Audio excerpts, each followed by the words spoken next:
राहुल अपने माँ बाप का इकलौता बेटा था।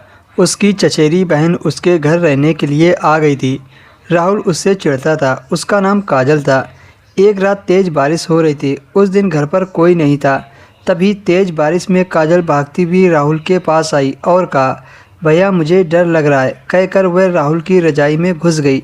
जैसे ही राहुल के हाथ उसके दो कोमल नरम नरम पर पड़े तो वह बह गया और उसके साथ कुछ ऐसा किया जिससे कोमल बेहोश हो गई और राहुल इतना सारा खून देखकर डर गया।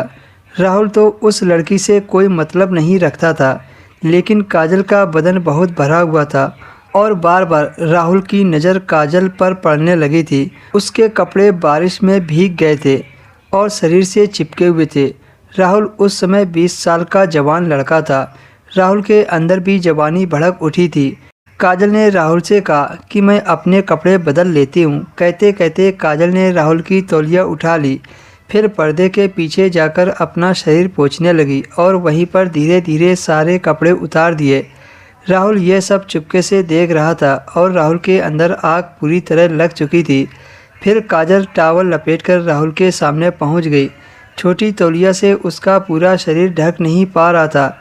अचानक से काजल ने ऐसी हरकत की, वह तौलिया लपेटे राहुल के बिस्तर पर आ गई और कहा, भैया आज मैं आपके साथ सोऊंगी, मुझे तेज़ बारिश में बहुत डर लगता है। कहते कहते काजल राहुल के बिस्तर में घुसकर लेट गई। राहुल मन ही मन सोचने लगा कि मेरी बहन तो सच में पागल है। वह राहुल के बुरी तरह से चिपक गई। अब वह अपने होश व हवास खोने लगा। ऐसी स्थिति में किसी भी मर्द को अपने आप पर काबू पाना बहुत मुश्किल होता है। वह राहुल के बगल में लेटकर बार बार करवटें बदल रही थी। तभी उसकी तौलिया खुल गई, लेकिन उसने तौलिया की कोई परवाह नहीं की। राहुल ने सोचा आखिर यह मुझसे चाहती क्या है। अब काजल भी बड़ी हो गई थी।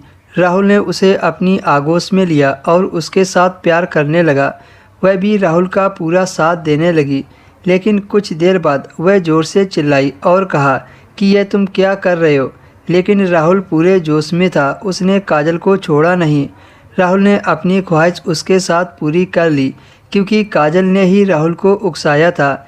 जब काम खत्म हो गया तो वह सीधा होकर बेड पर लेट गई। उसके अंग से निकल रहे खून चादर में फैल गया। इतना सारा खून देखकर राहुल डर गया। उसे ऐसा लगा शायद काजल को हॉस्पिटल लेकर जाना पड़ेगा, लेकिन कोई पूछेगा तो वह क्या कहेगा। राहुल इतना घबरा गया कि उसने अपने दोस्त राजेश को कॉल करके अपने घर बुला लिया। राजेश भी इतना सारा खून देखकर डर गया। उसने कहा, यार तूने अपनी बहन के साथ कौन सा कांड कर दिया।